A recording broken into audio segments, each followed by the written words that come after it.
Si Barbie Hsu, isang kilalang Taiwanese na aktres at mga awit na sumikat sa 2001 TV drama na Meteor Garden, ay pumanaw na sa edad na 48.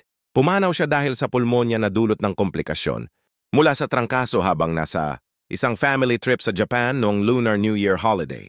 Kinumpirma ng kanyang kapatid na si Lee Hee-soo ang malungkot na balita at ipinahayag ang kanilang matinding kalungkutan at pasasalamat sa mga panahong kanilang pinagsamahan. Nakilala si Barbie Hsu sa kanyang kahanga-hangang karera bilang aktres, mga awit at TV host. Sumikat siya bilang si Shan Kai sa Meteor Garden at lumabas din sa iba pang sikat na serye tulad ng Mars at Summer's Desire.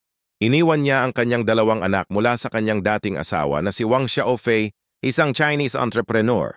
Bukod sa kanyang pagganap sa Meteor Garden, si Barbie Hsu ay kilala rin sa kanyang mga papel sa mga seryeng Mars at Summer's Desire.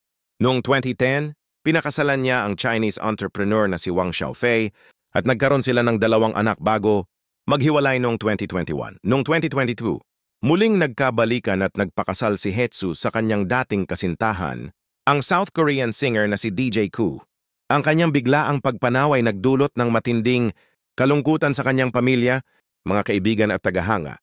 Ang kanyang kapatid na si Lee Hee-soo ay nagpahayag ng pasasalamat sa kanilang pinagsamahan at nagpaabot ng pasasalamat sa mga taga-suporta sa kanilang pakikiramay.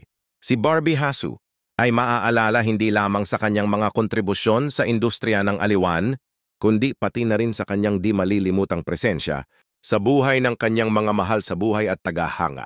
Ang kanyang biglaang pagpanaw ay nagdulot ng matinding lungkot sa kanyang mga tagahanga at sa industriya ng entertainment na patuloy na nag-alaala sa kanyang mahahalagang kontribusyon.